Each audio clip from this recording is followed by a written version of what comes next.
자제인 이몽룡의 하인 방자. 너 이 집에서 일하는 애냐? 근데 그건 왜 물어보는데?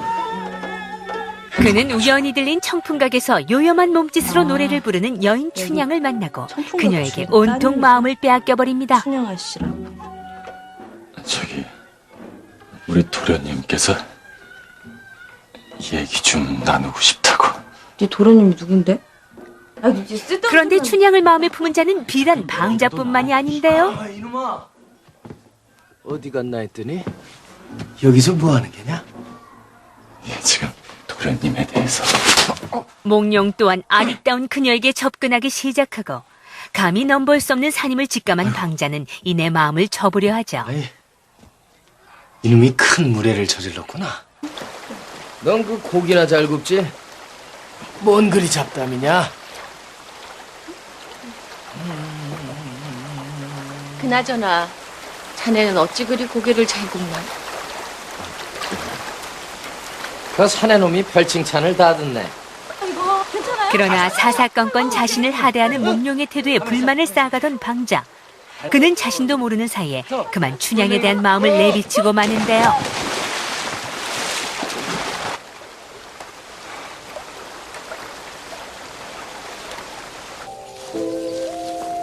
이 도련님은 정말 이상한 사람이다. 어떻게 하인에게 엎혀 내려가라니? 남자답고 자상한 매력으로 춘향의 마음을 단번에 사로잡은 그는 결국 그녀와의 사랑까지 확인하게 됩니다. 감기에 걸릴라나? 이게 어떻게? 놀만큼 놀았으니까 올라가서 정신 차리고 공부해야지. 뭐 안 보면 잊혀지는 거니까. 참, 내 너한테 뭐 좀 시키자. 내가 그 서약서를 하나 써줬는데 네가 그것 좀 가져와라. 그러던 어느 날 몽룡은 과거를 위해 한양행을 준비하고 떠나기 전 춘향과 맺었던 정인 서약서를 몰래 없애려 하는데요. 한양으로 갈 건가 봐. 너 큰일 날 뻔했네. 이거 네 거야.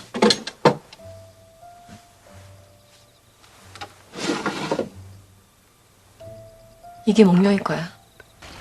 도련님. 이에 몽룡을 이용해 신분 상승을 꾀하려던 춘향은 어쩐지 예상과는 다르게 순순히 서약서를 건넵니다. 그래. 누구 알아?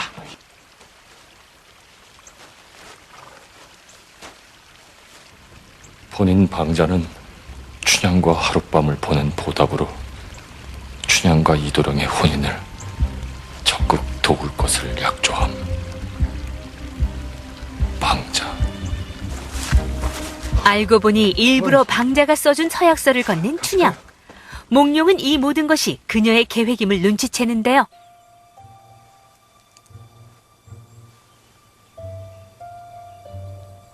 내가 놓은 터치니까 걸렸나는 봐야죠. 그리고 어서. 과거의 장원급제에 금이 환영한 몽룡은 출세를 위해 춘향에게 한 가지 거래를 제안하게 됩니다. 내가 변학도라는 놈을 알게 됐는데 말이야. 그 갑자기 좋은 생각이 떠올랐지 뭐냐? 엇갈린 세 남녀의 욕망과 사랑은 과연 어떤 결말을 맺게 될까요? 영화 방자전은 춘향을 사랑한 방자 이야기라는 파격적인 설정을 통해 익숙한 고전의 미담을 무너뜨리고 있는데요.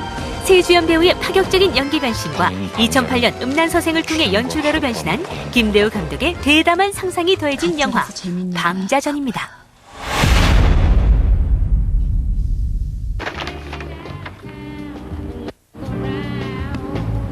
Very nice. It's vintage. It's from 1968. Very, very nice. And it's engraved. Me and you. Just us two. 화려한 싱글 라이프에 익숙해져 있던 여인 캐리, 그녀가 오랜 연인이었던 빅과 결혼한 지도 어느덧 2년이 흘렀습니다. What's the name? Oh, Blatch. It's Stanford Blatch. Actually, I think they're registered under both names. Her best gay friend is marrying my best gay friend. That's wonderful. I know. Let me get the registry. Thanks. How did this even 유행이 수십 번도 더 돌고 도는 사이 캐리의 친구 사만다, 샬롯, 그리고 미란다의 일상에도 작은 변화가 찾아왔는데요. Wow, that's a whole lot of help. How many you working there? 44. I'm on the one-a-day Fruity Pebbles plant. Women our age shouldn't joke about vitamins. Women who are not our age shouldn't say women our age. Well, one day, very soon, you will thank me. I am leading the way. 영원한 청춘이고픈 사만다는 젊음을 유지하기 위해 수십 알의 약과 호르몬제 챙겨 먹기에 여념이 없고요. Here. 2 bites. Thanks, Magda. You don't have to keep putting yourself through this. You can quit. I'm a lawyer. That's who I am. Life's too short. 변호사인 미란다는 자신의 능력을 인정받기는커녕 남성 우월주의자인 직장 상사로 인해 하루하루가 괴롭기만 합니다. I just have to suck it up. 1 week in Abu Dhabi, all expenses paid. It really is exciting. When are you going to go? I don't know. When can you all be free? You didn't think I was going without my gals. All expenses paid for everything for all 4 of us. All we have to do is pick the week, and the sooner the better. Let me just check my work schedule. Yeah? All clear. 답답한 일상에서 벗어나고픈 마음만 굴뚝 같은 사총사. 사만다의 진두지휘 아래 무작정 아랍 아부다비로의 여행을 계획하는데요.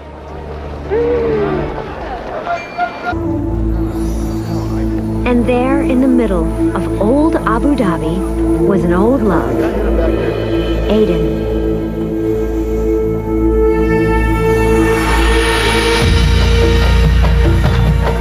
This is the best mirage that I've ever had. Abu Dhabi? What? You? Why? I'm here with the girls. Yeah, Samantha worked us all in on her free PR trip. And you? What? I'm on the, 부푼 마음을 가득 안고 도착한 그곳에서 운명의 장난처럼 옛사랑과 재회하게 된 캐리. My apologies, ladies, for disturbing your fun.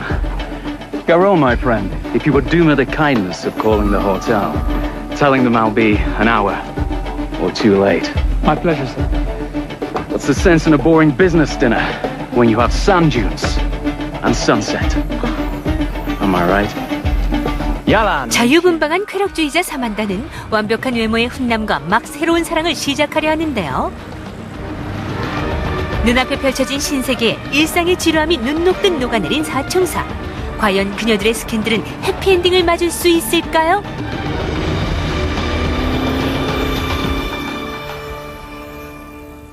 You all saw that, right? 전 세계 여성들의 패션 바이블, 연애 지침서로 불리며 최고의 인기를 구가했던 섹스 앤 더 시티는 더욱 화끈해진 스캔들로 무려 2년 만에 팬들의 곁에 돌아왔습니다.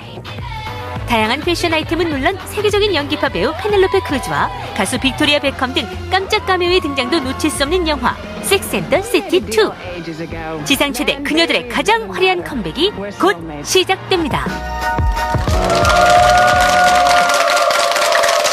자, 세 편의 영화를 소개해드렸습니다. 자, 그중에 섹스 앤 더 시티 2가 개봉을 앞두고 있는데요. 1편이 꽤 인기를 얻었었죠. 하지만 이건 먼저 드라마로서 많은 인기를 얻은 작품인데요. 일단 여배우들의 모습에서 그 세월의 흔적이 많이 묻어나는 것 같고요.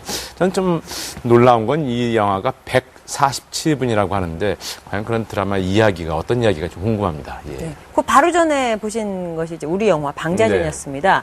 근데 김주혁 씨랑 그 유승범 씨가 있으면 당연히 유승범 씨가 방자고 김주혁 씨가 이도령일 거라고 생각하실 거 아니에요. 네네. 근데 바뀌었습니다. 그렇죠. 방자가 더 멋있다는 거예요. 그래서 결국은 그 방자가 춘향의 진정한 사랑이었다는 상황을 가지고 그린 영화가 방자전인데요. 이 방자전을 만든 감독이 김대호 감독이라고요. 원래 각본을 쓰다가 음란서생이라는 그 사극으로 데뷔를 한 감독인데 이번에도 역시 사극으로 또 음란서생이 참 특별한 작품이었죠. 네. 김대호 작가가 워낙 그 충무로에서 모두가 탐을 내던 그런 시나리오 작가였고요. 최고였던 그런 실력을 자랑하는 작가였는데 음란서생으로 데뷔를 했고요. 그전에 뭐 반칭환 같은 그런 시나리오를 쓰기도 했었죠. 말씀하신 것처럼 방자전, 그러니까 방자를 이렇게 올려놓은 것처럼 굉장히 그 발칙한 상상력이 돋보이는 그런 작가이자 감독입니다. 늘 시대가 가장 억압적일 때 그 안에서 가장 파격적인 욕망을 다룬 영화가 음란서색이고요. 네. 방자전도 그런 측면에서 보시면 김대호 작가의 그 감독의 어떤 작품 세계를 이해하실 수 있을 것 같습니다. 네. 아무튼 익살과 재담이 가득한 것 같은 방자전. 화면에서는 안 나왔지만 오달수 씨가 나오는데요. 또 그 모습이 아주 특별하다고 합니다. 기대해봐도 좋을 것 같습니다. 자, 이어진 속보의 심작은요. 자, 한국 전쟁을 소재로 한 영화죠. 차승원, 또 김승우, 빅뱅의 탑 씨가 주연을 맡은 출연진이 화려한 작품이죠. 포화 속으로 함께 보시죠. 즉각 후퇴해! 명령이다! 더 늦으면 다 끝이야! 당당히 말 좀 들어 임마! 사전 찍힌다 사장님! 1950년 북한군은 개전 3일 만에 서울을 손에 넣고 파죽지세로 남하하고 있는 중입니다. 야! 거기 너! 이거 3소대 기갑부 진지로 옮겨. 여기서 전투 경험이 부족한 학도병 오장범이 할 수 있는 일은 교전 중인 군인들에게 필요한 전쟁 물자를 전달하는 것뿐입니다. 그러기 위해서는 총알이 난무하고 수류탄이 떨어지는 치열한 전투 현장을 뚫고 가야 하는데요. 오장범 역시 이 과정에서 부상을 입습니다. 자신의 몸을 돌볼 정신조차 없는 전장. 목숨을 바쳐가며 전선을 사수하려 하지만 북한군에 맞서는 것이 쉽지는 않습니다.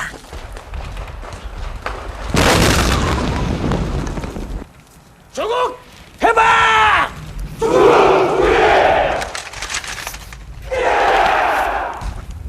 모조리 죽여버리래. 돌겨!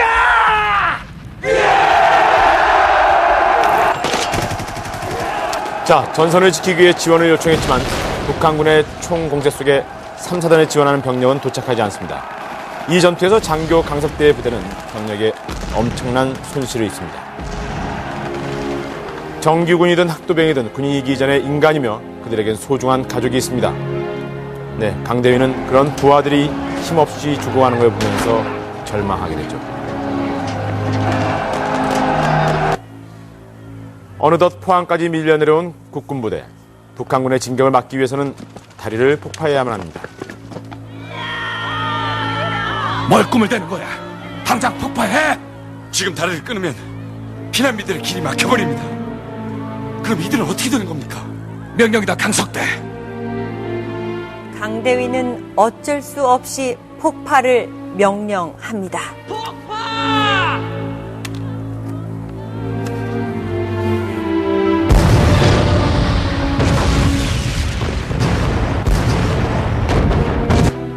북한군과 끊임없이 교전하던 우리 국군은 포항에서 잠깐 숨을 돌리며 전열을 가다듬기로 합니다. 이렇게 전투는 잠시 중단됐지만 부상을 입은 학도병 오장범은 이제 전쟁이 두렵습니다.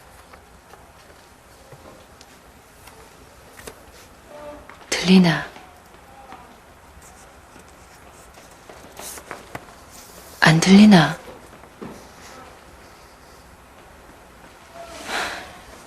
고막이 나갔는갑다.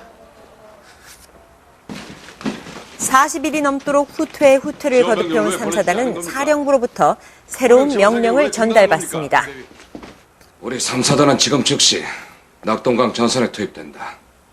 인민군 5사단과 12사단과 15사단이 지금 낙동강 전선으로 결집하고 있어. 그걸 분쇄하라는 상부의 명령이야. 낙동강 전투는 피바다가 될 것이야. 더 이상 후퇴할 수도 없고 밀릴 수도 없는 마지막 방어선이니까. 그러면 여기 포항은 어느 부대가 지킵니까? 낙동강이 뚫리면 마지막 보리인 부산마저 지킬 수 없는 상황. 자, 그 마지막 저지선인 낙동강 전선을 지키라는 명령입니다. 정규부대인 3사단은 떠나지만 누군가는 이곳을 지켜야만 합니다. 네, 포항여중을 거점으로 북한군과 대치할 병력. 그 역할은 총을 잡아본 적도 없는 학도병들이 맡게 됩니다. 신림 학도병 68명, 기존 학도병 3명, 도합 학도병 71명. 집합 끝! 제군들은 이제부터 학도병 중대로 편성된다. 학도병 중대는 2개소대로 편성된다. 중대장은 이 앞에 있는 오장범이 한다. 여서 우리가 열을 지키라는 겁니까? 우리끼리만요. 학도병은 군인인가? 군인이 아닌가? 너희들의 조국이다. 반드시 지켜낼 거라고 믿는다. 이 마음이 전해지면 정규군이 모두 떠나버린 전선을 71명의 학도병이 지켜야 하는데 전쟁의 참혹함을 이미 경험한 오장범은 그 두려움을 쉽게 떨쳐낼 수가 없습니다. 한편 북한군은 거침없는 기세로 남하합니다. 그리고 며칠 전 3, 4단이 폭파해버린 다리 앞에 도착했는데요. 이런 기세라면 부산도 얼마 남지 않았죠? 766 돌격부대 최소 무장으로 헤엄쳐 도강한다. 766 돌격부대 도가!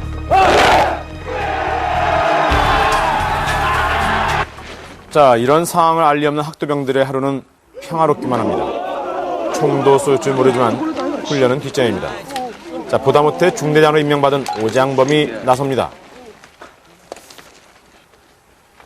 자, 학도병들,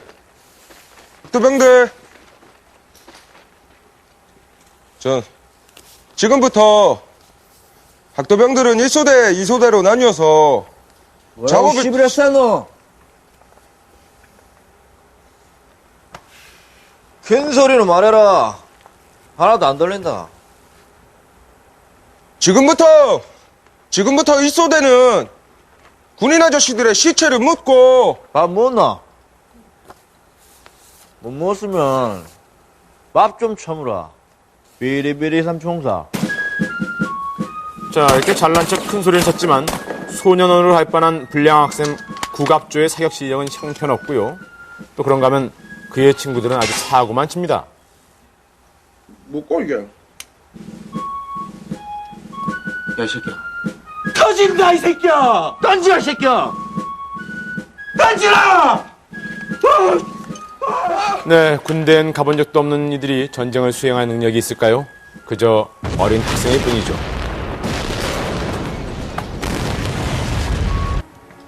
이런 학도병들과 함께 전투를 수행해야 하는 게 학도병 중대장 오장범의 임무입니다. 골목대장조차 해본 적 없는 모범생이었던 그에게 이 임무는 무겁기만 합니다. 어머님, 보고 싶습니다. 오늘 저희와 함께 포항을 지키던 국군들이 모두 낙동강 전선으로 떠났습니다.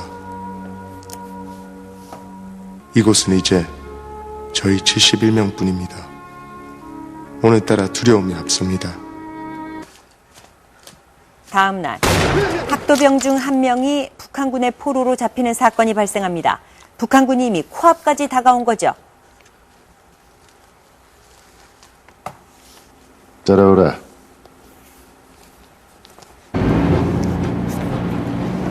수십 번의 전투에서 국군을 이긴 북한의 766 유격부대. 자, 타죽지세로 남아하고 있는 이 부대의 대장은 방무랑인데요. 포로를 싣고 학교까지 찾아옵니다. 자, 그리고 어쩐 일인지 순순히 포로를 놔줍니다. 그에겐 어설프게 총을 겨눈 학도병들도 두려워하지 않습니다. 자, 잠시 후 의외의 제안을 합니다. 여기 대장 동무관 위기지?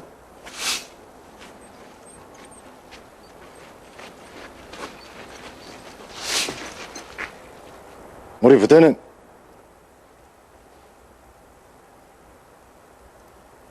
정확히 2시간 후인 12시 전과 이곳을 공격, 점령할 예정. 만약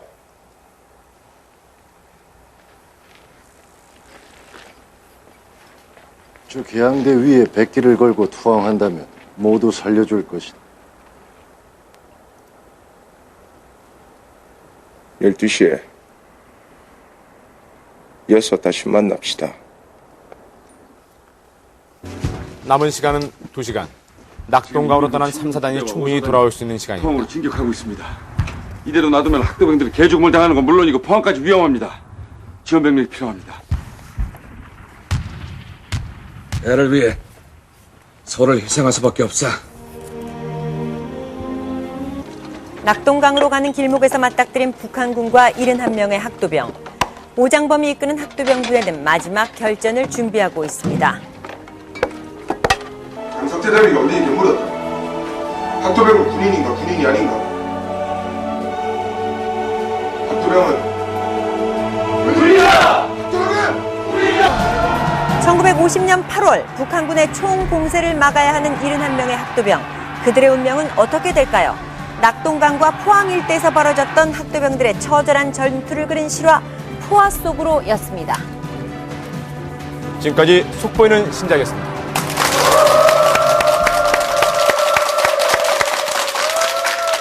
네, 올해는 한국전쟁 발발 60주년이 되는 해입니다. 그래서인지 한국전쟁을 소재로 한 영화들이 줄을 잇고 있는데요. 얼마 전에는 노근리 사건을 다룬 영화죠. 작은 연못이 개봉했고 이제 포화 속으로가 개봉을 앞두고 있습니다. 학도병을 통해서 전쟁의 참상과 비극을 이야기하고 있다는데요. 과연 어떤 영화일지 궁금합니다. 네, 전쟁 영화가 상당히 여러 편이 있죠. 아마 네. 떠오르는 작품도 있으실 겁니다. 근데 저는 재밌는 것이 이 영화를 만든 이재한 감독이 전작들이 내 머릿속에 지우개, 네. 사요나라 이츠카 이런 그 멜로 영화였었는데 네. 멜로 영화와 전쟁 영화는 상당히 성격이 다른 여성적이고 남성적인 선이 굵은 영화라고 했었는데 어떻게 이 전쟁 영화를 만들게 됐는지 궁금해요. 워낙 그 다재다능한 감독이 이재한 감독이죠. 근데 장르적으로 또 여러 작품을 만들 수 있습니다만 감성 멜로 영화가 먼저 알려져서 이재한 감독이 마치 멜로 영화 전문 감독일 것처럼 생각되지만 모든 장르 영화를 다 만들 수 있는 그런 감독입니다. 그리고 워낙 또 외국어도 능통하고요. 네. 그래서 좀 글로벌한 감독이다 이렇게 평가를 받아왔습니다. 사요나라 이츠카는 개인적으로 저는 약간 지옥이었습니다. 그래서 네. 이 포화 속으로 어떻게 만들었을까? 말씀하신 것처럼 이제 선이 굵은 영화를 어떻게 만들었을까 좀 궁금하기도 하고요. 다만 전쟁의 참상을 얘기한 건지 아니면 전쟁의 그 액션감만 강조한 영화인지 그 어떤 쪽이냐에 따라서 영화에 대한 평가는 굉장히 달라질 것 같은데요. 네. 여러분들이 한번 직접 판단해 보시기 바랍니다. 네.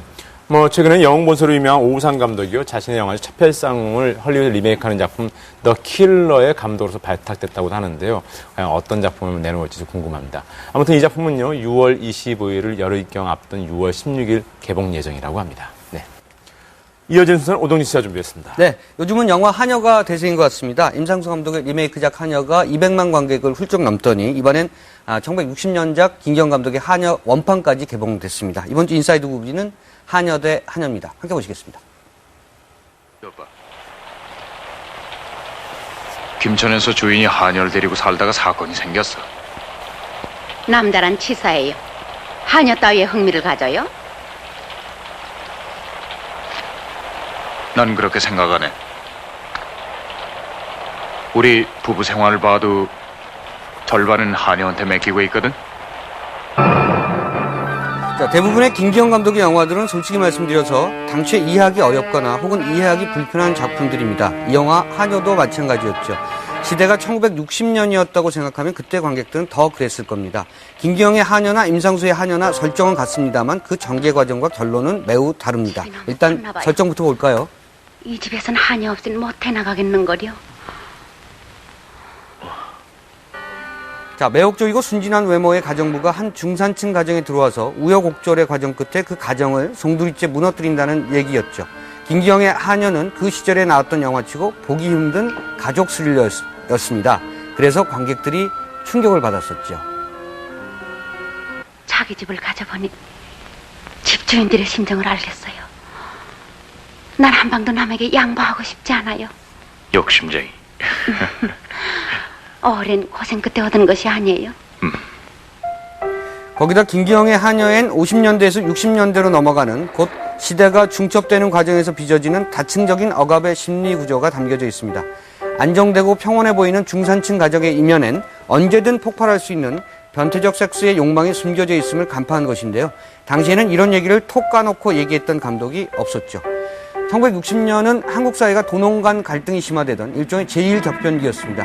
무작정 산업자본주의로 진입하던 한국 사회를 다소 지식인적 경멸의 시선으로 바라보고 있었던 김기영은 하녀를 통해서 경제적으로도 별 볼일 없고 성적으로도 무능력한 남자들의 거세 공포를 은유해냈습니다.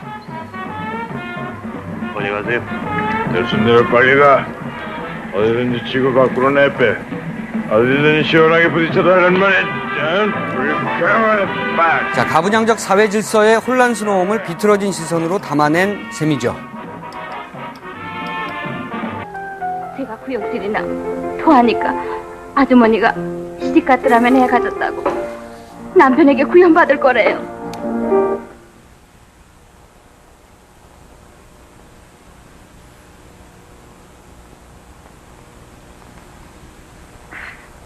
애 낳을 자리를 마련해 주세요. 7달 후면 두 목숨이 살아야 되잖아요. 자, 영화 하녀에서 남자 주인공 김진규는 아이를 임신한 아내와 영화 내내 관계를 갖지 못하고 끝내 하녀의 성적 유혹에 휘둘립니다. 그가 늘 지치고 짓눌린 표정으로 일관하는데요. 김기영 감독이 1960년 당시 그리고 그 이후까지 줄곧 경계의 대상으로 삼았던 것은 조국 근대화 혹은 현대화라는 이름의 국가주의와 그에 따른 통제적 발상에 대한 것이었습니다. 그에 대한 김기영의 무기는 당시로서는 파격적인 섹스 묘사와 서사 구조가 뒤틀린 이야기 구조, 그리고 남자, 곧 거대 담론을 파기하는 빰머빠타령의 여자, 곧 구체적 욕망의 얘기였습니다. 그의 영화지로는 결국 욕망이 세상을 지배한다는 것이었죠. 김기영을 두고 한국 현대 영화사에 있어서 가장 그로테스크하고 컬트적이며 이단화적인, 심지어 분열적 증세까지 느껴지는 인물이라고 부르는 것은 바로 그 때문입니다.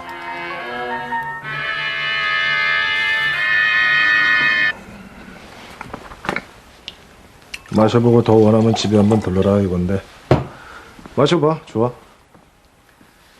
자, 욕망이 세상을 지배하노니 라고 얘기하는 것은 임상수도 마찬가지입니다. 임상수의 하녀는 그 점에서 김기영의 하녀와 같지만 김기영보다 더욱더 어두워지고 비관적이 됐으며, 아무리 어쩐다 한들 자본주의와 계급이라는 구조적 파워를 인간의 욕망이 결국은 이기지 못한다는 것을 보여준다는 점에서 보다 자기 파멸적인 작품이 됐습니다.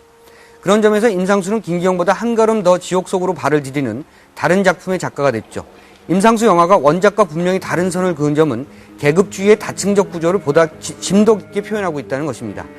김기영 감독에게는 하녀와 주인, 곧 억압을 받는 자와 억압을 하는 자의 단순 이중 구조로 격자무늬를 만들어냈다면, 임상수 감독은 억압을 하는 자들 간에도 엄연한 계급이 존재하며 억압을 받는 자들 사이에도 보다 깊은 계급의식이 존재한다는 첨단 자본주의의 구조적 모순을 깊이 있게 탐구하고 있습니다.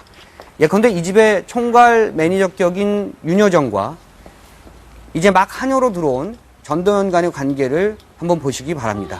아침 주세요. 네. 아침 주세요. 네. 딱 맞을 거야. 이댁 식구들한테 딴 옷 입은 모습은 절대 보이지 마.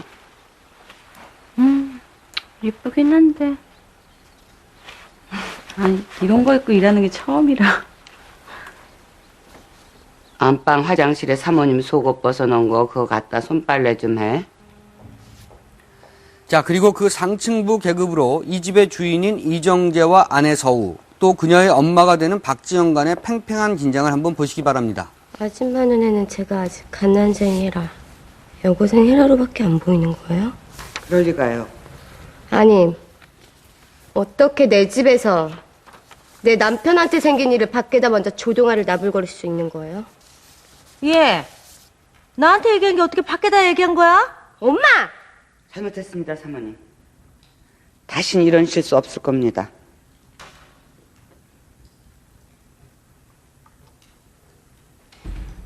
장모님 오셨어요? 왔어? 헤라는 저기야, 비야. 요새 매일 그래요. 자, 김기영 영화와 임상수의 영화가 같으면서도 아주 다른 작품이라고 얘기하는 것은 이런 점 때문인데요. 임상수 영화의 시나리오를 썼던 김소연 작가가 이쯤 되면 화를 낼 만도 하겠습니다만, 그건 원작과 다른 영화를 만들려고 했던 임상수 감독의 의도를 간파하지 못했기 때문인 것으로 보입니다. 임상수의 하녀는 평가가 엇갈리는 가운데 올해 칸에서도 그렇게 좋은 성적을 내지 못했습니다만, 조금 시간이 지나면 이 작품이 갖는 의미가 보다 정확하게 평가되고 인정될 것으로 보입니다.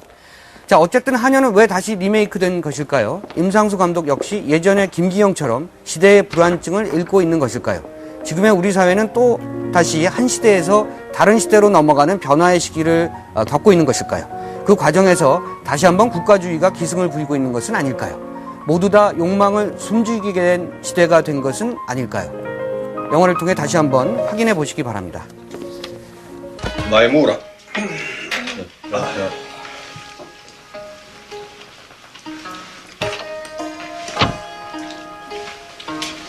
짱구, 오늘 첫날이지? 사고 치면 알지? 치기도 잘 치고 공부마저 잘했던 형. 괜찮나? 마음씨 착하고 우동생이었던 누나. 나만 인문계가 아닌 상고에 지나겠다. 우리 집에선 있을 수 없는 일이었다. 집안의 돌연변이 짱구는 올해 고등학교 1학년에 입학합니다. 근데 등교 첫날에 만난 이 형님, 멘트가 아주 가관이네요. 오, 해마!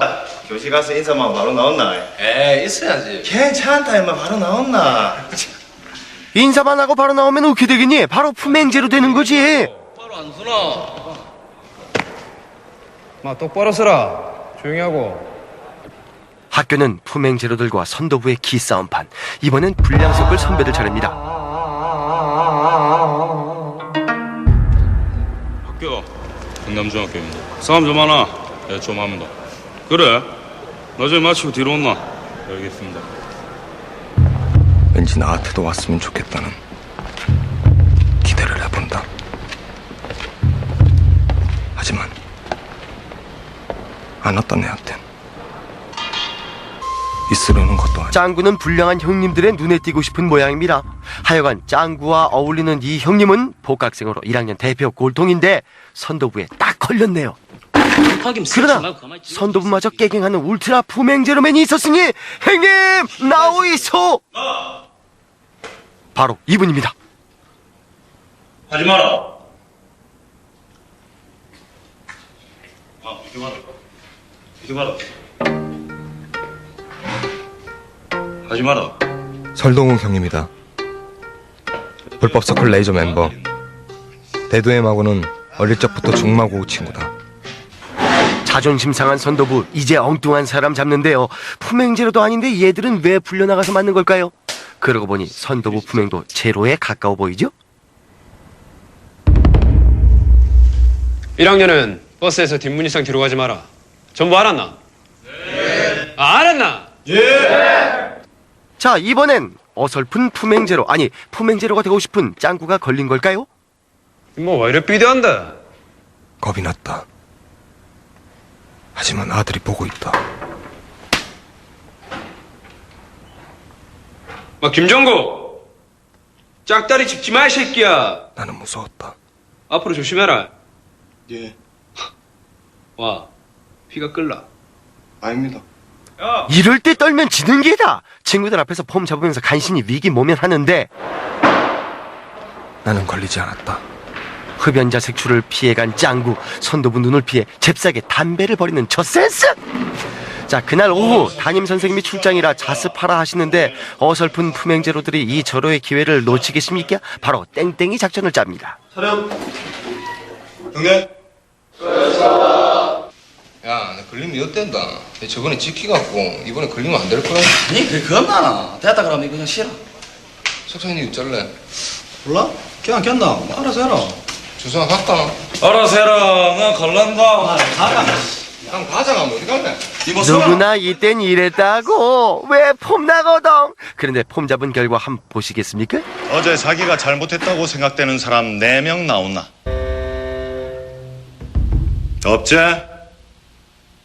그러면 강석찬, 김정구, 박영배, 송준성이 앞으로 다 나온나? 스팀 제대로 받은 선생님, 품행제로 4인방 손을 좀 보려 하시는 모양인데요. 눈 하나 꿈쩍 않고 멋지게 매를 맞는 친구가 있는가 하면 뭐 저 정도는 돼야 제대로 된 품행제로라고요. 그런데 이 자식은 이거 뭐고? 아, 이거 진짜 폼나 안 나고 그러지. 준성이처럼 맞고 싶었다. 다리를 대충 벌리고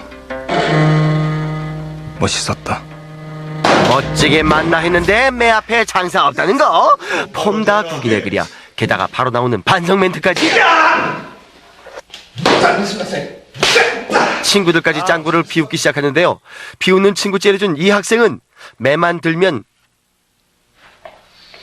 자동이네 자동. 그냥 쓰러져요. 야! 옆방 가서 밀대 걸려갖고 나! 예. 이거는 쓰레기야! 알았어!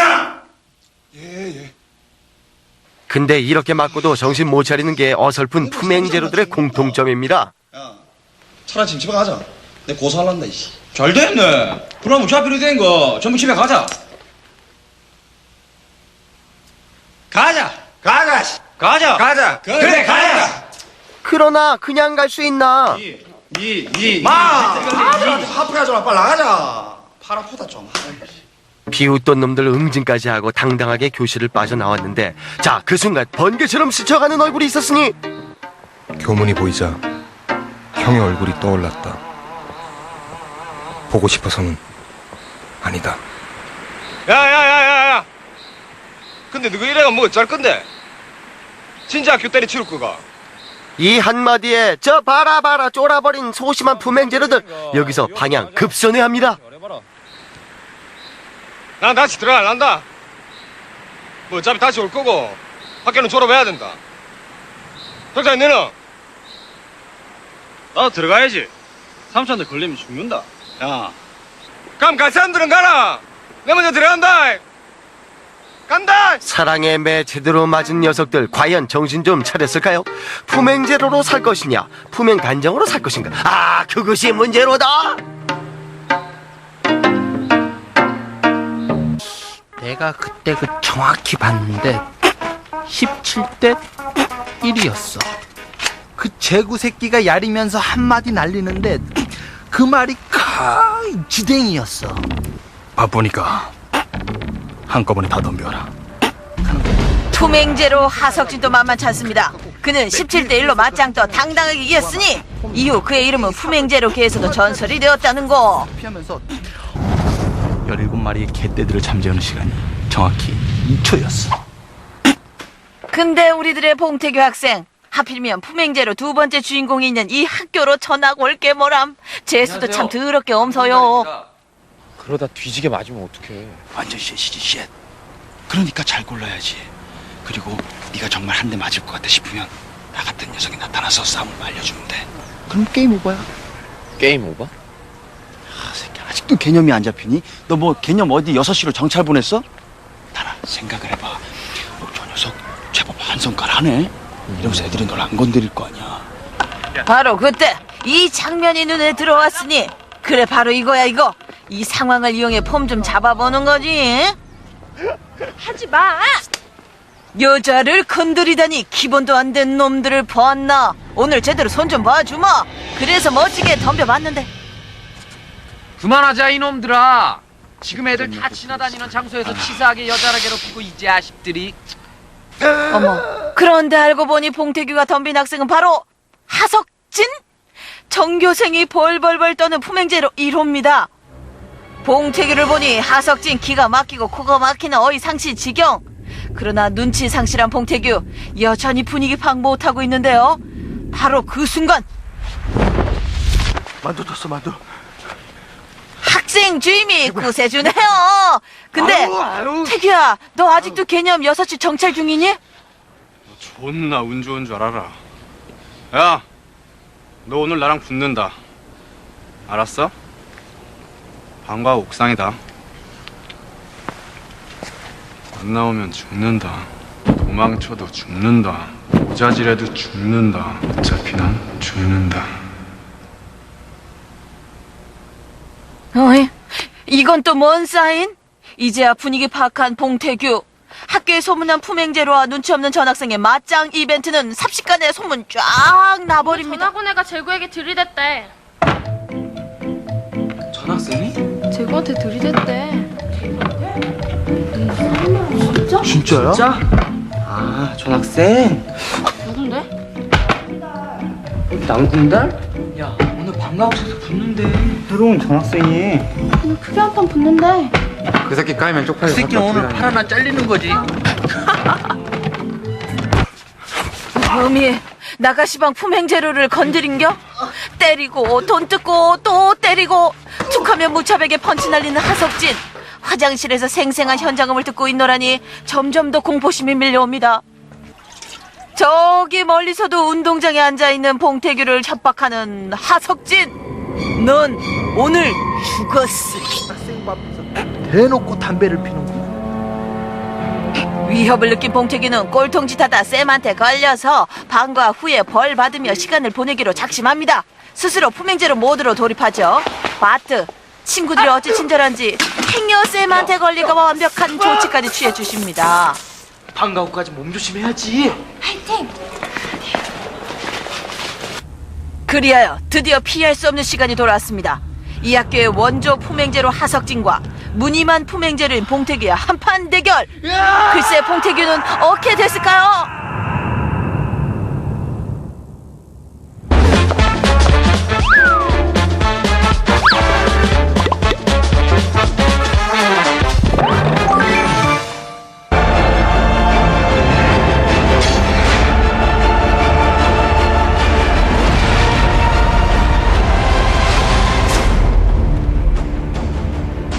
페르시아 왕자 게임을 해본 적이 있는데 그때 액션이 좀 생각나는 것 같습니다. 그냥 즐길 수 있는 영화 그렇게 생각하고 있습니다. 그냥 페르시아 왕자 별점 4점.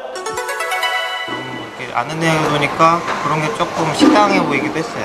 주인공이 이제 뭐 시간을 넘나들면서 만약 그 반전 부분이 조금 인상 깊었어요. 페르시아 왕자 별점 4점. 복잡하고 뭐 생각하는 거 싫어하시는 분들은 보기에 되게 좋은 것 같고요. 한시도 눈을 뗄 수 없는 액션이 되게 눈에 띄었습니다. 페르시아의 왕자 시간의 모래 별점 4.5점. 별점 5점. 별점 4.5점이요. 영화 페르시아의 왕자 별점 4.5점.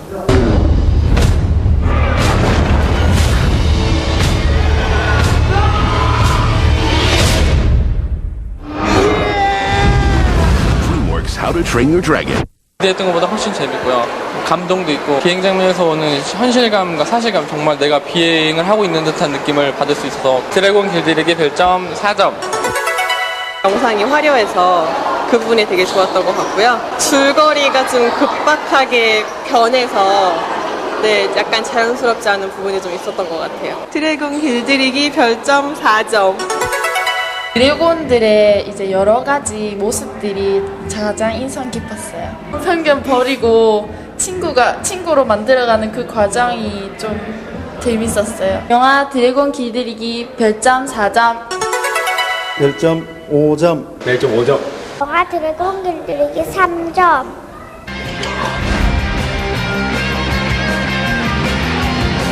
왜 직구행 국경 같은 거 없어요?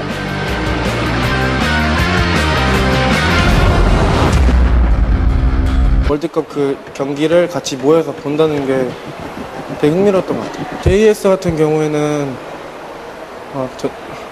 뭔가 무겁고 어둡고 막 그랬는데 이번 영화는 되게 코믹하게 본 것 같아요. 꿈은 이뤄진다 별점 4점.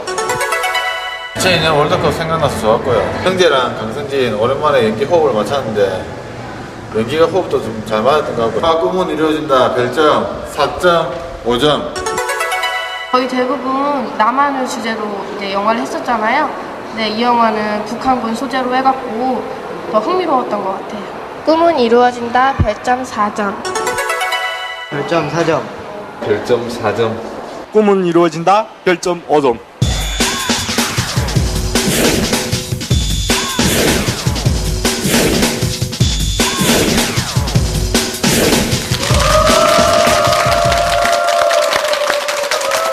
네, 일단은 아이언맨2가 상위권에서 사라졌습니다. 그런가 하면 드래곤 길들이기가 2위를 차지면서 페르시아 왕자 시간의 모래가 1위로 올라섰습니다. 뭐 입소문도 나쁘지 않은 것 같습니다. 그렇죠. 그러면서 드래곤 길들이기, 하녀, 로빈훗이 차례대로 한 계단씩 내려왔고요. 네네.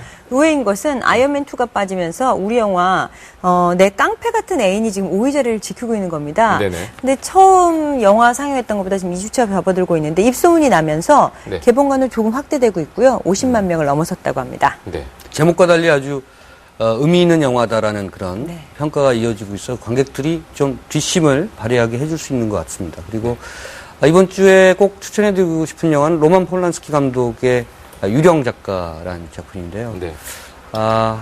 예전에 영국 총리 토니 블레어가 아마 이 영화를 보면 길길이 날뛰었을 것 같지만 그만큼 굉장히 정치적인 그런 풍자가 강한 그런 영화입니다. 꼭 권해드리고 싶습니다. 네. 자, 좋은 영화와 함께하는 일주일 되시기 바랍니다. 시네포트 오늘 준비한 순서는 여기까지입니다. 여러분 고맙습니다.